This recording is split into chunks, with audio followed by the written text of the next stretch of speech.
We back. It's been a long time since we did an episode. What's this? 13? 12? Episode, yeah, we passed double digits for sure. So it's like 12, 13. It's been a minute, man. Quarantine messing with my mind. Man, this shit crazy, man. We usually don't even have visuals, but now motherfuckers can actually see how we look for people that don't know us and shit. So Yeah. once again, it's your boy Palm. It's your boy Nice. And this is the Check Me Out podcast. Today we're gonna give you a quick rundown of the NFL draft, our thoughts on the Draymond interview on All the Smoke, and our thoughts and opinions on the first two episodes of The Last Dance. And today, finally, we got this nigga on the podcast, man. And it took about 3 years and after many attempts. Exactly. So this nigga was usually busy coaching games and doing other shit. Let's give a big round of applause for our big brother, Corey Russell, a.k.a. Coach. Coach K in the building. Hey, thanks for having me, man. Yep. Hey, I got nothing but time right now, man. You called me at the perfect time. We on quarantine, no basketball for me, for anybody at that matter. So, yeah, man. Let's go ahead and get into our first topic. We're going to go ahead and discuss the NFL draft. We're going to go ahead and start off and talk about the first round. And after that, we're just going to go ahead and give our thoughts about the rest of the draft. So, Nice. What was your biggest surprise in the first round? My biggest surprise, honestly, before any other picks or whatever, my biggest surprise is there were no trades really in the first round. I think that's the first time it's been happening in 10 years or something like that. It just went straight through. And then I say my actual player surprise is CeeDee Lamb falling to the Dallas Cowboys. That was that's still the steal of the draft to me right now. I guess the rich get richer with that pick. Yeah. we'll see, man. They got a new coach, everything, man. We'll see. It's gonna be interesting, Dallas. Very interesting. I feel like Jerry was out there playing chess though. He knew what he was doing. They ain't even need CeeDee Lamb, but he was but I could take him and basically I could keep him away from my division rival because that's who the Eagles was going after. So he did right. Yeah, I know the Eagles was thirsty to get CeeDee Lamb. Yeah. Shit, I don't even really like the receiver they picked. I think they picked that nigga too high. Yeah, I ain't even see him projected in the first two rounds. And he basically just a speed demon. He just run verticals. So I don't know. But I think they ended up drafting some more receivers, and then they traded for I think Marquise Goodwin. Another speed demon, yeah. So I mean, I guess they banking on Alshon coming back healthy or something. Shit, they still got Deshaun Jackson too. Another speed demon. All go routes. Yeah, I don't know what the Eagles was doing, honestly, man, because they got Jalen Hurts. Jalen Hurts now too. Yeah. Are they gonna try to put Jalen Hurts on in the slot or something? Or I think they're gonna use him like Taysom Hill. Yep, they're gonna use him that's how just like Taysom. Yep. They do have something in common, man. They back up one of them championships, so hey, they got that to talk about. Yeah, that's true. But shit, I think I say my biggest surprise is the Packers getting Jordan Love. Oh yeah, I forgot about that, man. Yeah. And they still ain't draft no receivers today either. But they went and drafted another running back, and you already got two good ones. So yeah, they gotta be a watch on Aaron Rodgers. I need to know what's going through his mind right now, because he was just he had just did an interview and was talking about, well, we haven't picked a skill position player in the first round in so many years since I've been here. It would be nice to have one. They go ahead and trade up to get a quarterback. That's a slap in the face. That's a skill position though, so it ain't the skill position. Right, it ain't the skill he was talking about, but I don't know. I don't know how many times they get they could expect to just keep throwing to Devontae Adams and don't have nobody else on the other side to take pressure off. I don't know. And then like you was one win away from the Super Bowl. Why not stock up? Like They trying to get that nigga out of Green Bay. that's all that is. They trying to. I seen some graphic talking about he at the same age when they drafted him to replace who was that, Brett Favre then? Yeah. Yeah. So I don't know. So he's training his backup. Oh, gotcha. Mm-hmm. So what was your biggest surprise, Coach? Man, my first round or second round? Shit, it don't matter. Let's talk first. We on first deal. Look, the last season, football wasn't something I really cared about, man, because of who my quarterback is. I enjoy watching Khalil Mack in the defense. That's no, anybody enjoy watching that. My biggest surprise to hear that we got 10 tight ends on the roster, man, and we drafted one. That was a surprise in the way he said nothing like they have 10. They must like tight ends. They have 10 on the roster. we had no good. And on top of that, we just released one. That's what I'm saying. I was just thinking about still that. Have 10. We released one, drafted one, still have 10. Make that make sense. So I haven't really been paying attention to the draft. I've been in the depressed state of football again because, hey, continue. Yeah, that was I was expecting the Bears to make a move for a trade up or something to get a quarterback or something. You know how it works for us getting quarterbacks. You know how that works. Yeah, but I'm still not even. If I'm a Bears fan, I'm not comfortable going into the season with Trubisky or Nick Foles. Both them motherfuckers questionable. Yeah, one of them can't throw for shit, and then the other one can't stay healthy. Yeah. So I don't know. Oh, this season might look. It's crazy that CeeDee Lamb fell to the Cowboys, though. I just knew that nigga was gonna go before Ruggs and fucking Jerry Jeudy. I just knew he was gonna be the first receiver taken. Yeah, leave it to John Gruden to do some out of the world stuff and get. And then that nigga John Gruden, they drafted 2 other receivers later on. Yeah. I don't know, man. That's John know what he's doing. I guess this the same nigga that signed Marcus Mariota to back up Derek Carr. So I don't know about that. I don't know what the fuck John Gruden doing out in Las Vegas. That's wild, man. When he fall in love with somebody, man, he really, really like it, man. He's been liking Marcus Mariota since his QB camp, so it's no surprise. But shit, that nigga got replaced by Ryan Tannehill, man. It's like Tannehill took them all the way to the AFC Championship. And yeah, true. So I don't know, man. So you could be Jameis Winston though. Sitting there, I don't know what you could be Jameis Winston right now in Tampa Bay. Jameis says too busy dodging. What the fuck was she doing in that training video? Dodging weight bags. Weight bags. That's like some of the worst shit I've ever seen, man. Yeah, that's wild. I ain't never seen no quarterback train like that ever. No quarterbacks. He said it worked for him somehow, some way. Shit, obviously it ain't if that motherfucker threw 30 picks last year. Shit. Yeah, I don't know what's gonna happen with you. Did the Patriots draft a quarterback? I don't think they did. James is going to the Pats, man. What about Cam? Honestly, he makes too much money. They ain't gonna pay a quarterback that much money, man. After they get Tom Brady and Tom Brady took all them pay cuts, they ain't paying Cam Newton. I don't think so.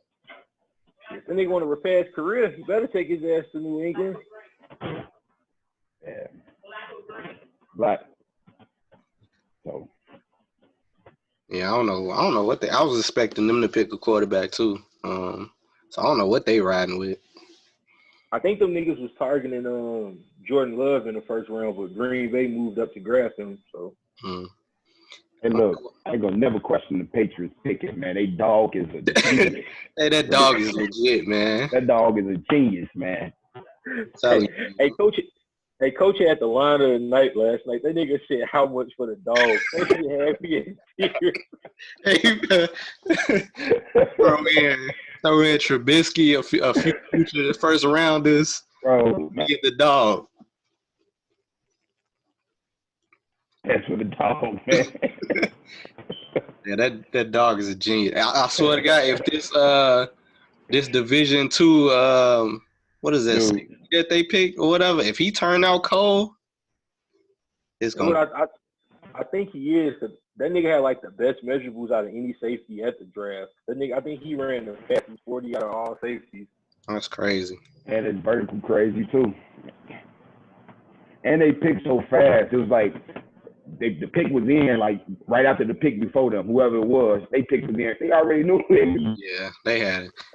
Bill got the list. He like, they ain't gonna take this person. I already know what's up with him. So yeah. I'm telling you, like you said last night, your ass said, watch dude that's gonna be defensive rookie of the year next year. I promise you, and it's not gonna shock me at all. It's not gonna shock me at all.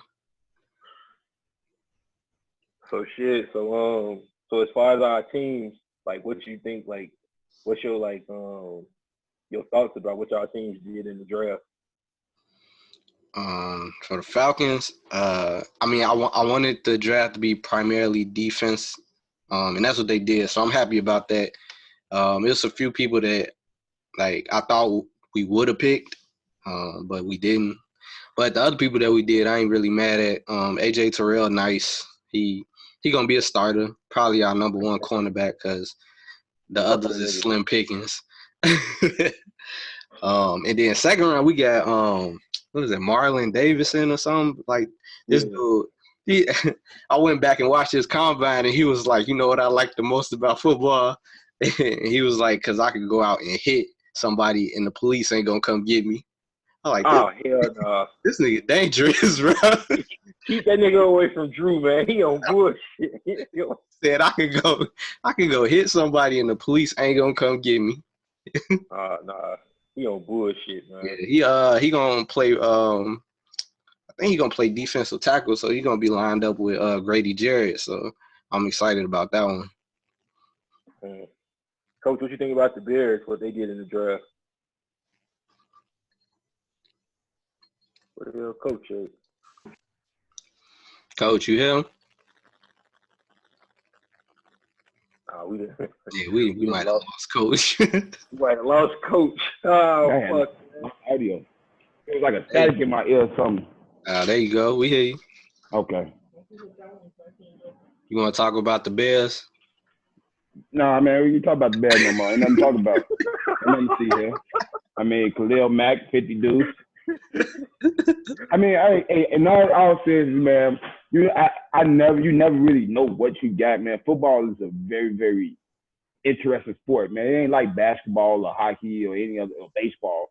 Football, man, if it's the right opportunity. Some of these players might not flourish until they get to another team. I mean, I don't know. But I think we did okay. We'll see what we got.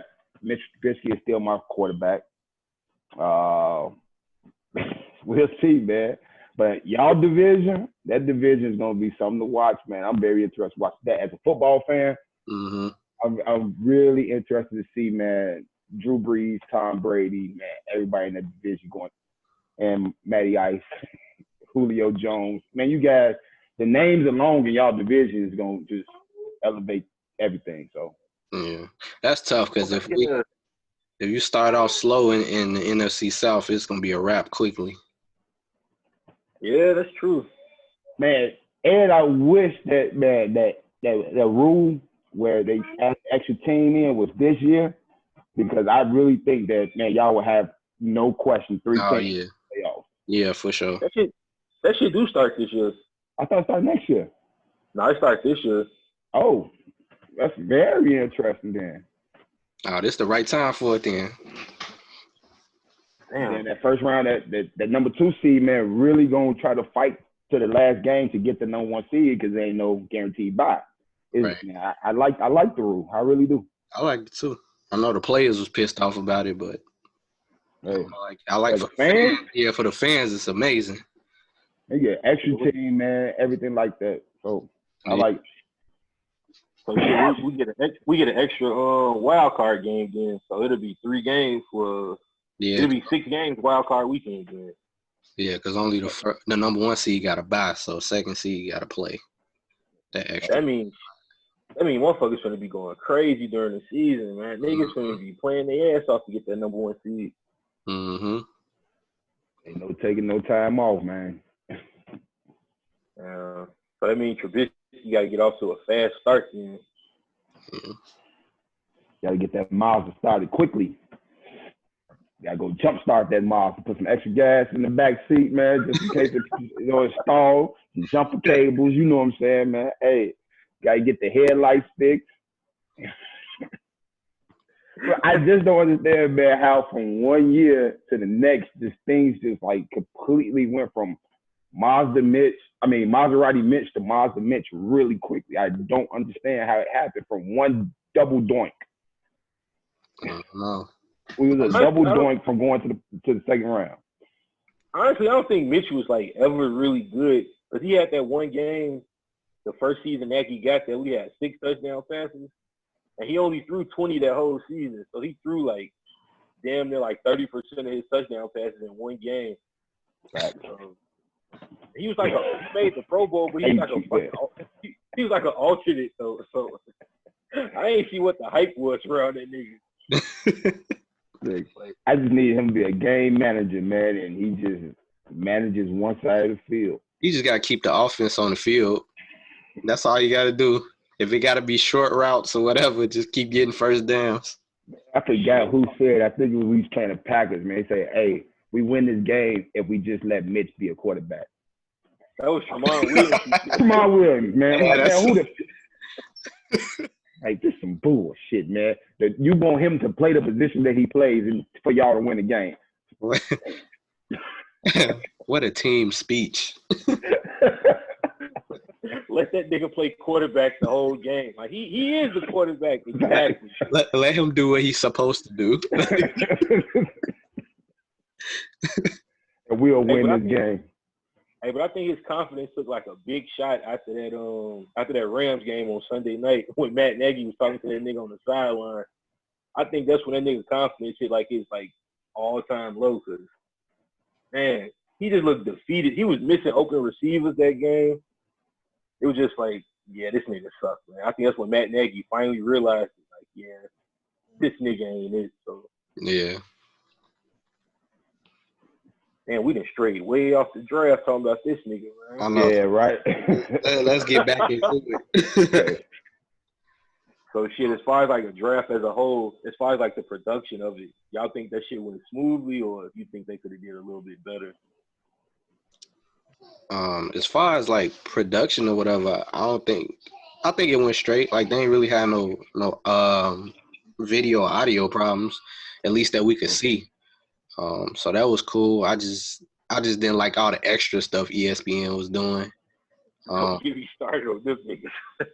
Man, trying to reach for stories. I'm talking about like just because you ain't in person and you ain't got the time to go by, but I don't know. But other than that, I mean, it was cool.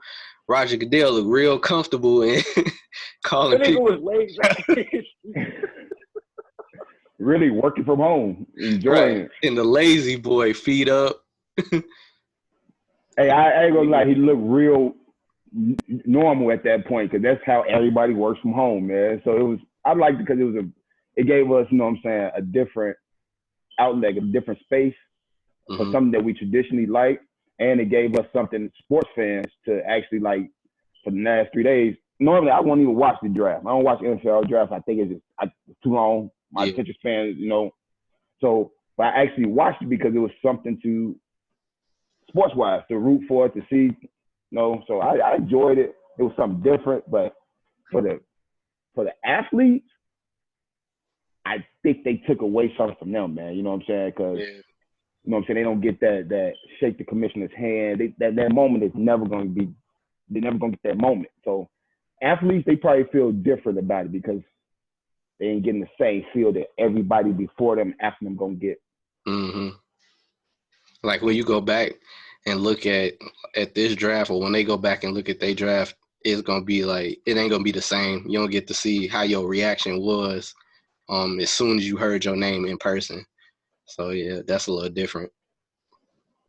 Hey, that nigga Roger Goodell was tweaking. He was messing up a lot of shit when he was announcing picks and stuff. I think when that nigga announced that the Raiders was getting a draft again, that nigga was like, they gonna bring the draft back to Las Vegas in 2020. It's like, nigga, we already in 2020. You mean 2022, nigga? Hey, he probably was drinking. Probably was. He had some scotch off camera. He probably did. Eating that damn jar of M&Ms he had by his motherfucking chair and shit. Hey, at least he pronounced Tua name right. Jose.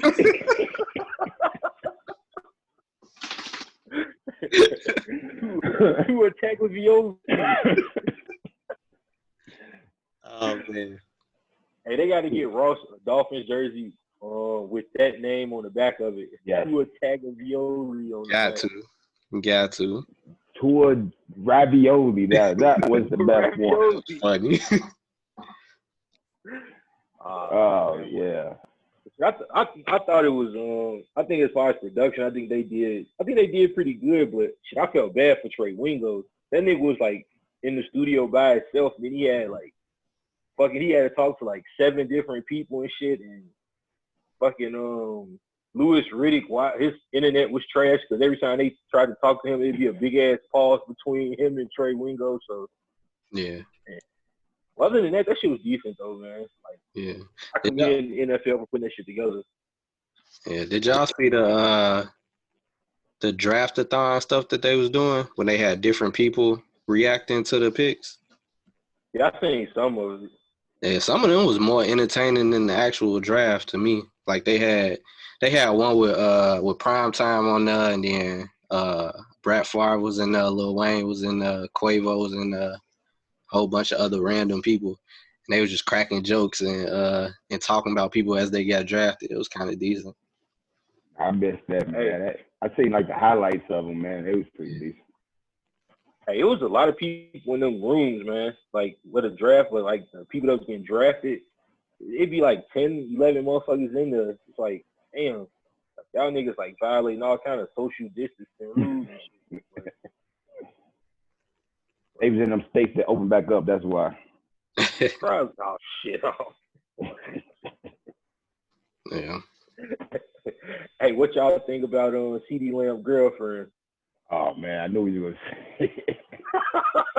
She probably ain't his girlfriend no more at this point. What you was gonna say? Hey, agent. Fucking hey, agent. So, where Sanders sent that, I was done. Hey, agent. What the fuck you was gonna say? Hey, agent. She really wanted to be in spotlight. She bless her heart, man. Bless her heart. But then it comes out that she dated Oklahoma Trey Young too. Yeah, like, man. She ain't doing no favors. She must have been like the baddest female on their campus or some shit. Trey fucking Oklahoma. Right. How many years she been in school? Maybe she getting a post-grad degree or something. Damn. But that shit was funny as hell, man. Then that white girl that was sitting on dude's lap, her ass ain't want to get up and shit, so old dude mama snatched her ass up. It's like, man, like get off that nigga, let him enjoy his moment. Hey, if you don't get out the front of this camera. I know, get your ass out the way. We can't even see that nigga's face. All right. It was another one came out today, man, where the mama told auntie, no, you stay over there. She tried to come over there and give him a hug. Auntie say, no. I mean, mama say, no, auntie, you over there. So, I think this is making it the best moment because you actually get people home, then you seeing them funny as hell, man. Hey, but what about Cliff Kingsbury crib, though? Bruh, this man living luxurious. Nigga got a mansion, like, man, you got a better crib than most players and shit. Right. I I mean, had seen somebody posted a meme about they was like Cliff Kingsbury got a nice ass house and only 5 wins last year, while Bill Belichick got that cheap ass looking table and like 6 Super Bowl rings. Yeah, that shit makes sense. It Makes a lot of sense. appreciate the finer things in life. Yeah, man. Hey, I didn't know his dog name was Nike. That's cool. Belichick? Yep. Damn. Get that dog a sponsorship. Move over, Airbud. Right. That dog finna get a GM job next year. Oh, shit. Hey, the Bears hiring. Oh, fuck you. I bet you he'll get your biscuit out of there. Man, Yeah. quick. One sniff of his leg. This is trash. Yeah. I smell trash from a mile away. Oh man, why you talking about Mazda like that, man? Hey man, y'all ain't getting no sponsorship with Mazda anytime soon. Don't worry about it. Them niggas still drive Mazdas? Yeah, we do. Obviously in Chicago, man. Why we keep getting back to Trubisky? They don't. Hey, this I your don't fault. know. We do be gravitating back towards the Bears. I gotta keep y'all on track, man. Most of our listeners are Chicago Bears fans, so we gotta. My bad, man. Yeah, no. All right, we're gonna go ahead and transition topics. We're gonna go ahead and talk about Draymond Green interview on All the Smoke. So, Coach, since you the guest, we'll get your thoughts and opinions on that first. Hey, man, first of all, man, anything that All the Smoke does, man, I like it. They get everything out of everybody, man. Draymond Green, I was a fan of him at Michigan State. That's first of all I would say that. I still think, man, what he does for that team is needed. I just think he's not a humble person, man. That's Not at all. That's part of the issue I have with him, man. Nobody ever is going to take away what he meant to that team and heart and soul, rebounds, triple-double, being one of the best screen sets, all that. We get it. The problem that I think he's missing is that, dude, you got all this talk, man. You fell into a beautiful situation with 2 of the best shooters ever, and if that happened with you and B.J. Armstrong and doing that with Kevin Durant and thinking far ahead, hats off to y'all, because that was amazing. But shut the fuck up, bro. You're not gonna be a Hall of Famer. I get it. Charles Barkley is an asshole. He get paid to do that shit. So all in all, man, I think the interview was great, and I like that we actually got an insight into that damn argument, because all the speculation that we thought happened was true. And that team, that whole interview, man, gave me a whole bunch of insight on that last 5 years. The David West comment, how he was like, man, we all wonder what David West was talking about when he said that. Unfortunately, he just took away their Last Dance type of documentary down the line because he gave it away too early. Because like the stuff, I know I'm kind of segue into our next topic, but he's giving all of it away too soon. And that's why I mean, shut the fuck up. You know what I'm saying? Some of the stuff, let it be a mystery for down the line, man, so y'all can make more money down the line. So, because people going to be like, man, what the hell happened with that dynasty? How did it break up? How did it almost break up? So that's my take on it. I just think he needs to shut the fuck up. Yeah. I think he was like, to me, he was on All the Smoke specifically, like he was kind of like feeling like he was defending himself. And I think it's because KD went on First Take and said what he said about him. And he was like a part of the reason why he left. And he said on First Take he was a part of the reason, not the total reason. But Draymond, like, nah. You was doing all that. He basically put out the whole vibe, but they passed 2 seasons talking about he had 1 foot in, 1 foot out. Even the season before he's supposed to be a free agent. Like, why are you telling all of that man business? But then you say you still love him like a brother or whatever. Like, you ain't doing nothing to help y'all past situation or trying to remend anything. And I'm like, I just feel like that was so like unnecessary for him to say. I don't know why he going on this tangent now when like that first take interview happened months ago, like months ago, and he ain't say nothing. But now all of a sudden it's an issue. So it's just like suspicious to me that he want to go out and say all of that now. And I don't even feel like the questions that they was asking was provoking him to say all of that he said. He gave a full rundown of everything that happened with them. So it was some stuff I guess he felt he had to get off his chest. Yep. He said it. I'm glad I got that off my chest. Yeah. It was like idle time, and he had they got too much idle time, man. They not doing what they normally do. So yeah, all this time, I just think, man, that shit's fucked up shit, man. He did to me, man. So he just got too much time on his hands. And like I just didn't like the comment when he said he included himself as far as changing the game with Steph and Clay. Like I get it, you was there, you know, you was like you like to glue the hell to everybody together, but nigga, what you average like 12, 7, and 8? Nigga, I don't know if you changed anything. Like nigga, you 8 because of them. Yeah, like your position was like really easily replaceable if they wanted to. Exactly. You was just affordable. Hey, if David Lee never gets hurt, do we ever hear about Draymond Green? Come on. No. Nope. No. Not at all. So that's what I mean by be humble, man. You fell into a beautiful spot, bro. Accept it, enjoy it, because if you changed the game like you say you did, y'all would have at least been 9th, 8th seed this year. I don't care. Nobody actually scored 20 points. You still would have been that person that could have got your team to the playoffs. Yeah. You know what I'm saying? No, you're not that, bro. You're not that. And then like I took issue on the interview he had on Uninterrupted with Mav Carter when he was saying you basically owed it to us to tell us what you was gonna do because we getting all the questions about free agency and stuff. Like that ain't that man's responsibility. Why you watching his pockets? Why you watching his contract? Like it ain't up to him to tell you what he want to do with his future. If he don't know yet, he don't know yet. That ain't his problem. Like you gonna still be there, right?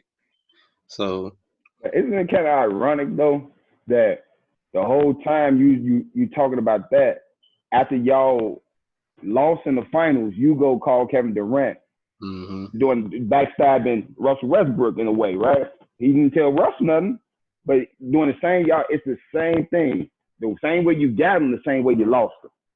Yep. And sneaky, same way you lost him. Yep. I just didn't get that shit, man. Like I never liked Draymond. This injury just made me not like him even more.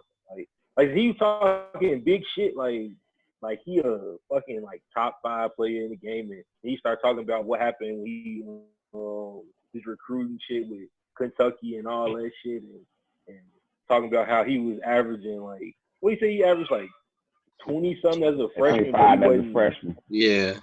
As motivation. Come on, dude. Like you said, man, there's not one humble bone in that nigga's body. Like you would swear he was in Steph's position. Yeah. Like, you would swear he fucking changed the game as far as like 3-point shooting, and he the one that little kids want to be like and shit. Like nigga, you basically an afterthought. Like nigga, you easily replaced. Like I honestly thought they was gonna replace Draymond when they drafted Jordan Bell, because even Draymond had said that shit during the season. He was like, "Damn, Jordan Bell, this young dude coming along, like he fuck around and replace me." Like, hey, dude, Jordan Bell that now. Exactly. Like nigga, you easily replaced. You don't do anything special. Yeah, you guard like the other teams probably they best like big players. Nigga, anybody can do that. You get your assists off Clay and stuff. Anybody can do that. So, nigga, it ain't like you doing anything that we ain't seen before. And when that nigga was talking about how he used to get up for games when he had to guard Blake Griffin and Kevin Love, like, nigga, both them niggas was averaging over like 25 a game and like 10 rebounds. So, nigga, why are you putting yourself in the same conversation? Like, that's Draymond for you, though. That's crazy. Y'all heard when he was describing the play before they got into the big argument, when he was like, I was planning on going down the court and then just tossing it back to him. No. Like, you went full speed. So I want to go back and watch the play now because he described it. I want to go back and watch that play. Yeah, I need to because he was like to me, in my opinion, he went full speed and was going towards the basket. He said he was cutting to the outside towards like the corner three or whatever, and like everybody should have known he wasn't taking no three, but he was just gonna throw it back to KD for a wide open three. I don't see how that would happen when you was getting double teamed. Basically, they had two people come towards you. If I recall right, had two people come towards you once you passed half court. So you should have gave up the ball then. And then he tried to say KD wasn't coming forward fast enough. Well, then I mean I wouldn't either if like you looking like I'm asking for the ball. You know I'm supposed to take the last shot. You ain't got to drive it down. Just give me the ball. So I don't know. I don't get that part about his argument or trying to argue why that whole blow up wasn't his fault. Like, and the words he was saying, KD was saying to him, I can't even see KD going that far with him like that. It didn't even look like that in the footage. Hell no, KD looked like he wasn't even like he was trying to ignore Draymond. Yeah, he was trying to blow it off. He made it seem like he was the aggressor. And then Draymond, after they walked away from the bench, Draymond still talking shit. He telling Boogie, he telling Boogie that KD a bitch. Like, come on, man. KD was over that shit after he walked away from the bench. Draymond still going on and on. But nah, man, I don't really fuck with that dude. You said man, I think you said it right, Nice, man. He went on there to defend himself, man, to try to gain favor with people in the situation, man. Like, KD ain't just so good, nice guy. Hey, we know that. We know KD ain't nicest guy. He makes it. He says it himself. You don't got to go in there and try to down this man. Yeah. We know who you are, bro. You the guy, man. Like, even like when he tried to say like that 3-1 comeback, man, like he was really making that much of a difference in that series. I think that series is when Warrior fans made me really, really dislike him that much. Because before that, I'm like, man, he cool, he doing what he supposed to do. And then when they said, who was it? Zaza went down with an injury or whoever it was, the center at the time. And he went out with the suspension. And they gonna win, man. Draymond come back, he gonna make a difference. Draymond wasn't putting up 20 points. Like, what was he gonna do differently? Mm-hmm. Wasn't nobody stopping LeBron. He was still averaging a triple-double that series. I don't know what he thought he was gonna do different to stop them. They locked in and clicked in on y'all. Kyrie locked in, Kevin, everybody on that team locked in and figured y'all out. Y'all was gonna lose y'all blew that 3-1 series. Karma bit y'all in the butt from that OK series before that. I don't get it. What was you talking about? What was he gonna do different that was gonna make them win? All right. So, but we'll see, man. You know, Draymond is Draymond. Yeah. Even in quarantine. that nigga said that. That nigga said he was still gonna play his game even though Steph and Clay was gone. Like, that nigga said he ain't give a fuck. He was gonna still average his 8 points a game even if the niggas was gone. I'm like, damn, nigga, you wasn't gonna pick up none of the slack, so you just gonna continue to have that. You're not gonna adjust your game to them niggas being out. And I'm just like, this nigga is something else, man. But I was hoping he was gonna say, man, that they was gonna ask him a follow-up question when he said that if they asked him where he wanted to go, where he would have said he was gonna go. Now that would have been a great follow-up question for me. Like, well, if that was the scenario and they said KD stays and you go, where would you have went? Right. Where would you have went to make them a contender or a championship team? That's what I would love to hear out of his mouth. What y'all think about him saying he the greatest screener in NBA history? Who keeps the metrics on that?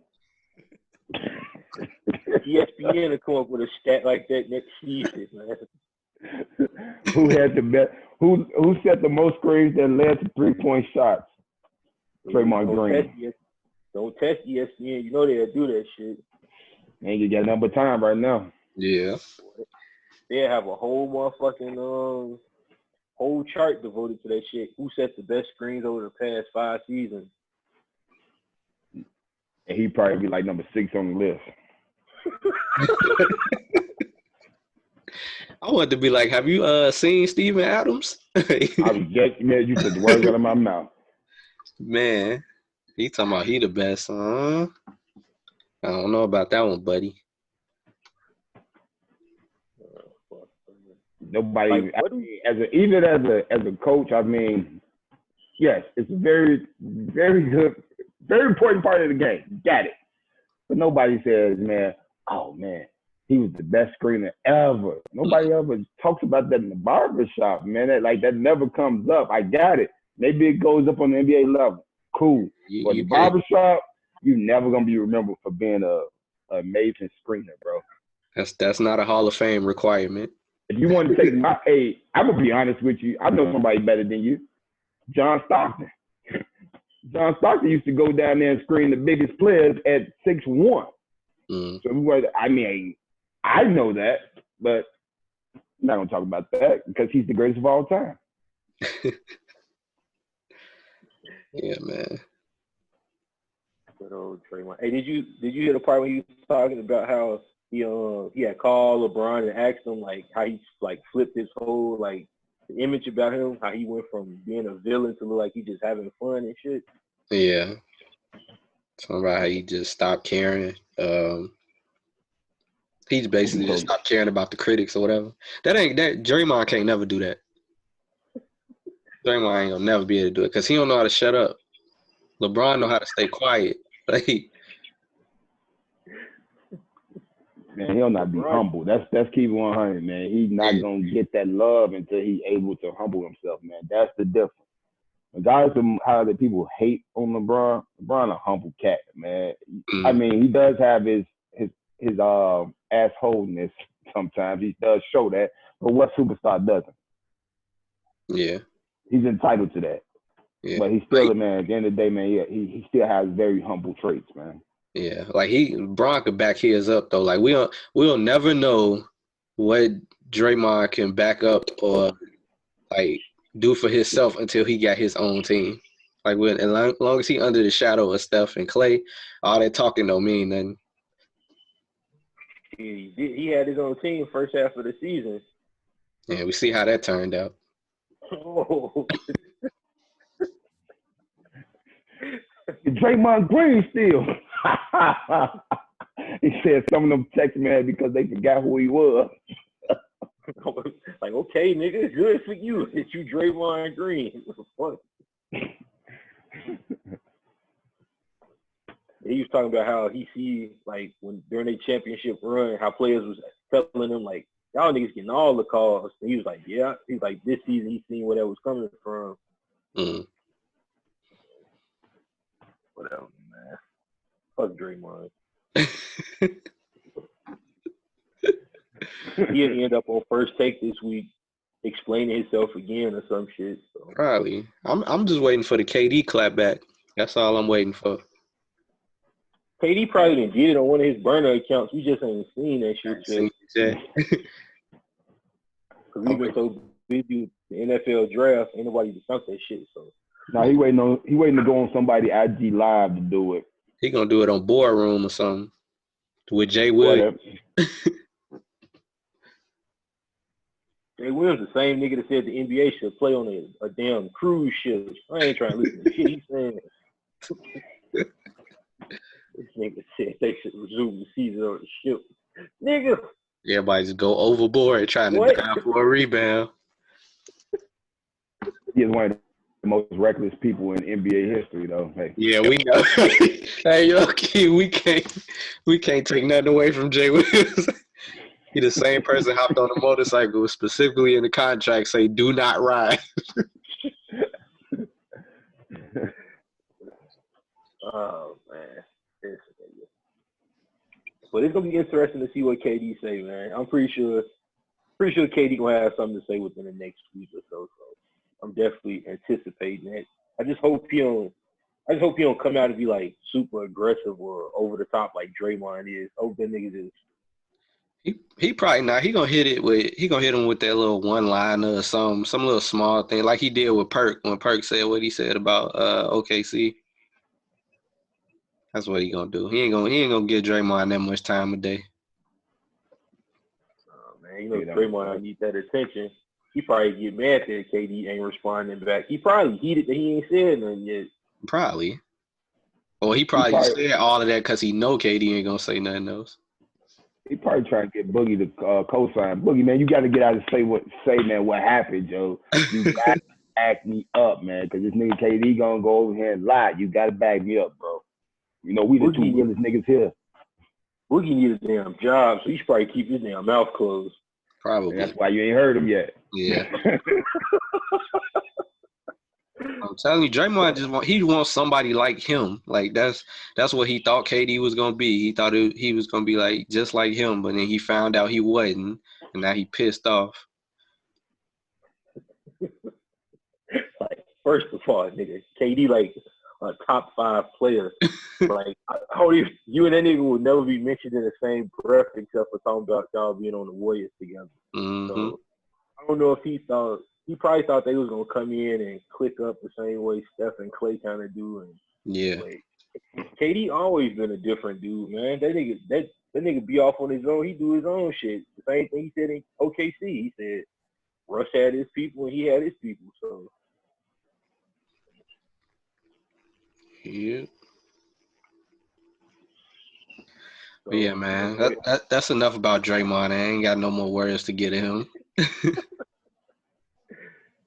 All right, so we're going to go ahead and transition into our final topic of the day, our thoughts on the first 2 episodes of The Last Dance. So either one of you brothers can go ahead and give y'all opinions. Go ahead, man. All right, so like I kind of like knew what I was getting into when it first came on or whatever, but it was like some stuff that was shocking to me too. Like I didn't know Scottie Pippen's contract was 7 years, $18 million. Like the boy got gypped. But then like after I watched it the second time, I'm like, I can't really blame nobody but Scottie though, because like literally Jerry Reinsdorf was like, you shouldn't take this deal. His agent told him you shouldn't take this deal, but Scottie wanted to take it because he was worried about him getting hurt. And he wanted like a long-term stability, which I kind of understand with the way his family situation was, but I would have still like you see other players, you saw other players' contracts was still in like 3 or 4 years around that time. I mean, if you know what you're capable of, at that point, I'm like, bet on yourself. I just feel like he didn't bet on himself with that contract. And he couldn't blame nobody but himself. Because if I'm the GM, if I'm president or whatever, I'm doing the same thing Jerry said. You sign this, don't come back to me talking about a renegotiation. Because I'm about to use that money to build a contender, and that's what they did. So that was my initial thoughts on the whole thing. Yeah, I agree with you, man. I was waiting on something that I didn't know about the team, and I knew about the Scottie drama, but didn't know how deep it went. And like you said, that contract can't fault nobody else but him. I even asked the question on Facebook the day after, said, hey, should Mike have done more to try to help Scottie? Mm-hmm. And most people said no. Now, I agree with everybody that said no. And because if everybody's telling you, bro, it's a bad deal, man, don't take the deal. Or even renegotiate for less years to get more money. You know what I'm saying? He could have did a lot of different things, man, but players just didn't have the control that they do now back then. And that's one thing, man, that people shit on LeBron for. But the way he has made all these players in control of their own futures and their own money and their own net worth, you got to say hats off, man, because even in Michael's greatness, he couldn't do that. He had no control. Even as an owner, now he still doesn't have sole control like that. You know what I'm saying? So, but overall thoughts of the first 2 episodes, I'm very pissed off because we still got this damn GOAT debate. I'm tired of this shit, man. Yeah. I'm so tired of the GOAT debate, man. and it's adults, it's men our age and older driving this conversation, trying to convince a kid who never seen Mike play with their own eyes that he's better than what they see with their own eyes. Yeah. You know what I'm saying? You can't convince because I'm around these shorties, man. These shorties saying Kyrie is the best player they ever seen. You know what I'm saying? That's what they see. They're not going to get them to sit down and watch a grainy video of the Bulls run. They're not doing it. Attention span is not that long. That's why Instagram is what it is and all that. We are wasting our time trying to convince these kids that Michael Jordan is better than anybody else that they see right now. Kevin Durant is some people's GOATs. So that's the one thing that I take away. Like, I just wish that this conversation would shut the fuck up. Yeah, and I honestly don't think it ever will, just because it's so much relevance to Mike. Not even just basketball. Like Jordan Brand gonna always be the. You're gonna always see like other people that's affiliated with Jordan, or whatever. It's gonna always be there. So that conversation is gonna continue to be raised over and over again, until we get past the generation that has saw Mike. Like that conversation going nowhere until LeBron retired for like 10 years or something like that, and then like everybody that's left don't really have no recollection of Mike like that. But like you said, like you can't argue with a generation that has never seen him play, not even just live, like just never seen his highlights. We at the point where the earliest memories of Mike is that last three-peat or this last dance, basically. Don't nobody really talk about the 91, 92, 93 stuff because we so far past that. But you can't really argue with the new kids now because all they know is LeBron, all they know is KD or whatever like that. I had that same conversation with Tiffany's brother. He just turned 21. I can't argue with him about Mike being – I ain't even about to try. Because he, like you said, he not about to sit down and watch no grainy video where they have poor visuals and all this stuff. And it looked like everybody, like compared to the NBA now, everybody's so small back then and ain't really like athletic like that. Like Mike just like he dominating over that. They main argument like he can't do that in this era. So like you can't really argue it no more. It just got to be GOATs of each era. I like when people talk like that. Like it's GOATs of each era, each decade, whatever like that. Like you got Mike in the 90s, you got Kobe in the 2000s, you got Bron in the 2010s. Just leave it at that. Yeah. Like my takeaway from it, like that whole Scotty thing was crazy, man. Scotty was out there playing for peanuts, basically, and it's crazy when you got the general manager and your agent tell you not to take the deal.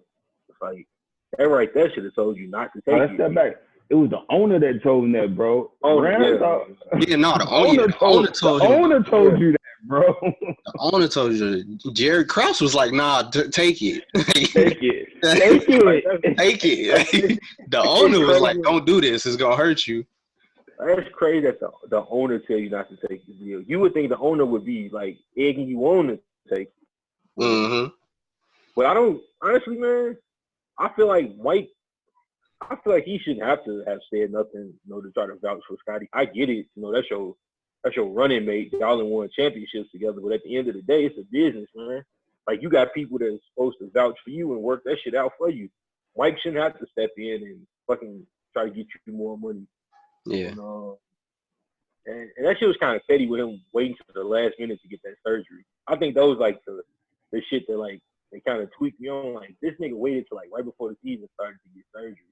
I get it, you wanted your money, but that's kind of some selfish shit. But I don't know, man. Like that just kind of blew me. But overall, man, I thought it was pretty good because I had no idea about the whole Scotty contract thing.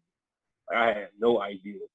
And I was too motherfucking geeked when they showed the highlights of when he was killing them niggas in Boston in the playoffs, man.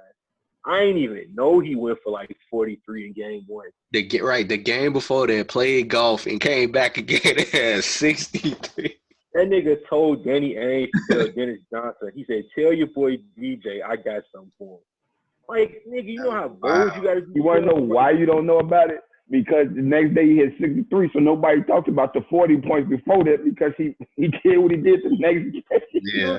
Bro, that's crazy. It's That's like wild. that's like a forgotten game. Like he was killing them niggas in games. Like, and then you go play golf with the dude that was guarding you.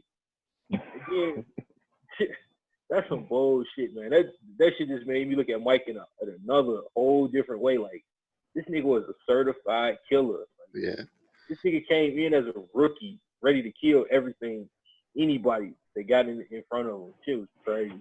Yeah, like when you mentioning that just made me think about when he came in as a rookie and they was like, well, I'm gonna find out who the top player is and I'm going directly for him, like on your own team. Like that's wild. Like he was a certified killer for real.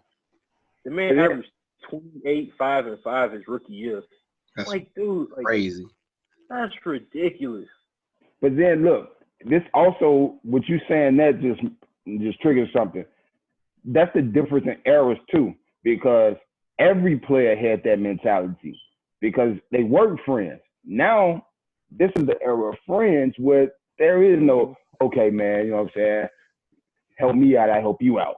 Mm-hmm. It wasn't that. It was dog eat dog back then. It wasn't no legacies. It wasn't no his father was in the league and all that. These players were the first generation athletes that made it. Now you got people like, man, not to keep mentioning, but you got LeBron, then you got his son, then you got like you got Cole Anthony coming behind. All now you're seeing these kids, and they don't have that dog in them. You know what I'm saying? Right. Some of them do. Don't get me wrong. There's some that do, but some don't have it, and they don't. And that's the difference in generation, different in players. I can't say that LeBron James can play in this era. Can't say that. But what Mike did was everybody. That's what you see from Kevin Durant, Kevin Garnett, fucking Kobe. All them players they wanted to kill because they watched Mike. As things got, you know what I'm saying, progressed, now everybody want to be friends because they see. Mm-hmm. And you're starting to see it like I can't think of the two players, but they both bypassing school and going to the D League. With one withdrew from Michigan and said, okay, yeah, I'm gonna go play with my buddy in the G League. Yeah, I was just finna say that we've been seeing that in college basketball for the last few years now. Like when all these good players go to one team, like Duke, when they had Zion, they had R.J. Barrett, all them like the top 10 or whatever. They all, like 3 out of them 10 go play at the same school because they want to click up. Message. That was the group text group. Yeah. So yeah, it wasn't nothing like that back then. That was a golden era, man. It tripped me out when James Worthy said he was better than Mike for like 15 minutes or like 2 weeks. I think he said he was better. 2 weeks he was better than Mike. That's wild, man. Mike was wrecking shit, man. It's like that dude. I'll be forgetting James Worthy was on that team. That's how much Mike took over. Like he took over when he got you forgetting James Worthy was on that team too. And he was the man. Mm-hmm. Yeah. Cause shit, Sam Perkins was on that team too. Yeah, yep. Sam Perkins on that joint. Yep. That's wild. Kenny Smith was riding Mike coattails. Mm-hmm.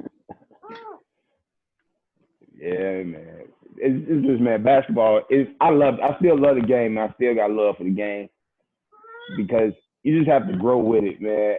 But it ain't nothing like the 90s, man. The 90s, it ain't nothing like. I know, man, this is the more athletic era because I've been watching NBC, been having all the games on for that Last Dance run. I've been watching them, and I was like, damn, Bill Winnington don't look athletic at all. Like, but he was productive for the team for what they needed him for. I'm like, what the fuck, man? Some of these players are like, damn, we actually thought that was some good basketball. And it was, but they wasn't the most athletic players, man. Not at all. It was just like they had people in each position that did one certain thing good, and they just put that team together that way. Back then, that's how it was. Now you got like people that play multiple positions, but back in the 90s or whatever, it was like you play this one position, that's all you do.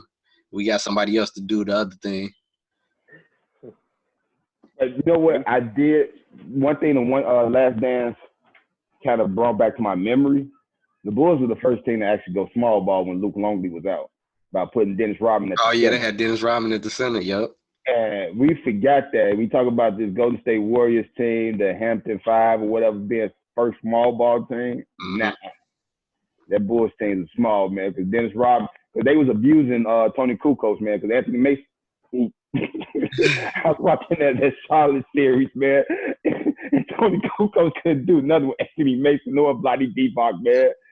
But we was the first small ball team, bro. That last year when Luke Longley went down. Mm-hmm.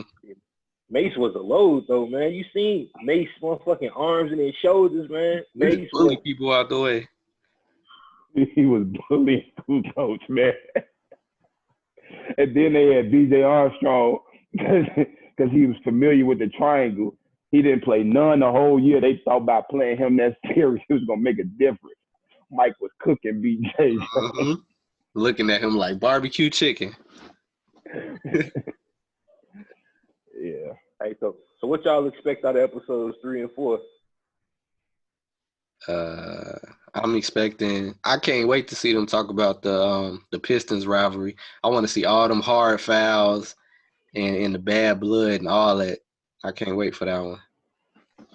Man, I want to see what Dennis Rodman did in them 2 weeks, man. He was in Vegas, man, that they didn't show us. How the fuck you just take 2 weeks off and go to Vegas? So, but Rachel Nichols had the question, man. How would how would Dennis Rodman look in the social media era? Joe, he would, man. Crazy. He would be insane. Well, camera follow him all the time. It'd be worse than LeVar Ball. Man, he would have so many suspensions. Oh, hell More yeah. suspensions than he had already. Mm-hmm. Oh, man. Well, we know one person that already seen episodes 3 and 4, but I ain't gonna mention those names or nothing like that. I'm trying to keep this podcast positive. Hashtag people with high places. High places.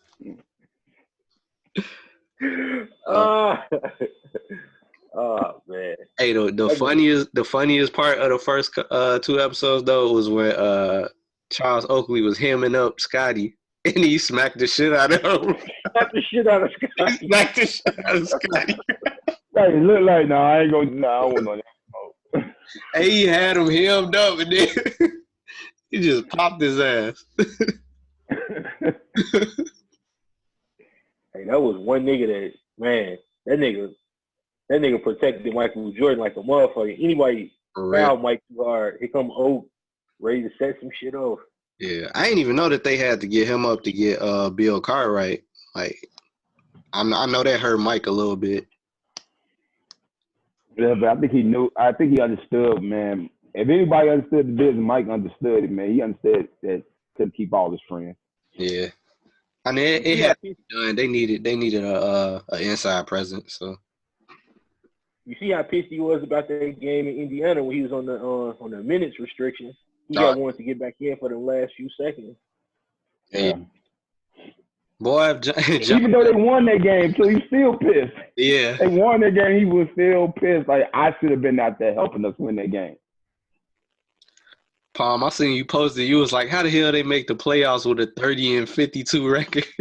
Nigga, and he missed like 64 games that year. They still made the playoffs. Like 30 wins get you in the fucking playoffs back then. Like, that was a sorry-ass conference. The East must have been extremely top-heavy back I then. think it was. Yeah. Boston and everybody else. Boston and Atlanta, I think, like Dominique and Larry. That's it. Dude, 30 wins is like 12th in the conference now. Yeah. Your ass basically picking in like the top 10 if you finish 30-52. That shit made the playoffs. That shit crazy. But yeah, I'm ready to see this shit, man. Like I'm definitely glad ESPN dropped this shit sooner because we've been fiending for this shit, man. And But I don't know if that shit true about the fact that they said right after the 2016 finals, Mike decided he wanted to release all this shit. Like, I wonder if that's really true or not. In Mike fashion, I think so. Yeah, I would probably say so. Cause that was the height of the argument. Like if anybody had a strong argument for LeBron then coming back from 3-1 against that Warriors team. Man, think about it, man, though. It kind of makes sense, though. That year, a lot happened, man. That was the 73 team, 73 and 19. You know what I'm saying? Then you had the first time a team come back from 3-1. Well, two times a team come back from 3-1. Then you had Kobe retire that year. Yep. It was a lot that went on, and Mike probably was sitting there like, nah, I guess so, man. You know what? Yeah, do it. Yep. So, I mean, it was a lot going on. Yeah, that's crazy that it was inspired. Like him dropping it was inspired by Allen Iverson documentary. Yeah, dude. Yeah, they was like the dude that basically like let that go that he wanted it to be released after the Cavs parade. He was like, Mike asked him, did he do that Iverson documentary? And he was like, he didn't know if he wanted to say yeah he did it or no he didn't, because he didn't know what the answer was gonna be. Based on that, he was like, he said it real soft. He was like, yeah. And then Mike was like, yeah, I watched that shit 3 times. I love Iverson. Go ahead and release it. And it's the same dude that did the Iverson one did this. Yeah. Dropping that facts and knowledge right there. I didn't know that. Yep. That made me want to go back and watch the Iverson one again. Yes. Yes. Yeah. Yeah, I'm Mike, man. Mike. And this also goes back to what I said earlier about Draymond talking too much, man, and giving away too much of their story for later down the line. Yeah. You know what I'm saying? Did you hear that thing? They didn't have nobody record their last season. The season when KD was there. Yeah. ESPN said that something like they refused to have somebody document them seasons together. I don't know why, but we'll never have that footage. Fucked up their bag. Mm-hmm. Cause I can't wait till the Kobe one, man. Oh, that Kobe one live. Yeah. Last season with Kobe, man.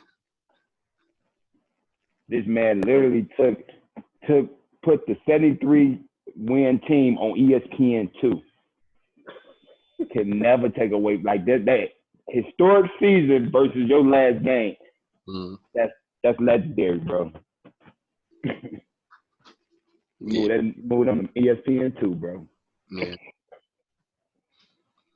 Shit crazy, man. So we're gonna go ahead and finish up and get out of here. We appreciate y'all tuning in to episode 12, I think, or 10, or I done lost track. Yeah. Quarantine. We just glad to be back. Let's just say that much. Quarantine. Yeah. Like, yeah, we definitely glad to be back, man. Like, honestly, I forgot all about recording. I thought we wasn't gonna start recording until the quarantine was over. Yeah. But shit, I'm glad your ass came up with this damn idea, man. Yeah, I'm like, man, let's just. The reason I did it though, low key, was because I did a Zoom call with a couple of my frat brothers, and one of them was like, "When y'all dropping another episode?" I was like, "When is quarantine over? I guess we ain't really got nothing to talk about." And then just so happened that was like everything popped off after that. Then the draft was that week. Then the Last Dance episodes came out, and the Draymond stuff came out. And I was like, man, let me just do the Zoom call, and we just do it that way. Oh, hell yeah. So, shit, we do another episode in the next couple of weeks. Shit, we had some shoes to talk about and some fucking, talk about the Last Dance, and hopefully my motherfucking Sixers come at this rate. The motherfuckers might not get to fucking football season start. So. Yeah. So maybe next episode, maybe we'll have all 4 of us. We get Mike on here too, so. Yeah. I'm down. All right, so. Thanks for having me, fellas. I appreciate it, man. Tune in. Thanks for having me on as a guest. Appreciate it, bro. Shout out to Coach for coming on, man. We've been trying to get Coach on for the longest, man. Hope this the first of many. Man, it's like our schedule. I'll be happy. The week y'all not recording is the week that I'm off and there's no games, or I have a busy Saturday schedule with my son playing at 9 a.m. in the morning, then me playing at 5. Yeah. I will say this, man. This quarantine has set me down and gave me a little time to rest and relax and just rejuvenate a little bit because y'all know I was always on the go. It'll be son, family, whatever. So now I'm ready to get back out there, though. Saying it's been too long now. I told you, your ass gonna start coaching some games on 2K or some shit to stay fresh, man. You gonna do an E-League? Well, I'm over here drawing up plays, bro. He gonna be ready with nobody to give them to. I got a cold out of bounds play, but nobody to run it. Yeah. You better get Sheena, Deuce, and Kimura. Y'all better go in the living room and practice that shit. I swear, right? Yeah. All right, well, we're going to go ahead and sign out. It's your boy, Palm. Boy, nice. And we out here. Peace.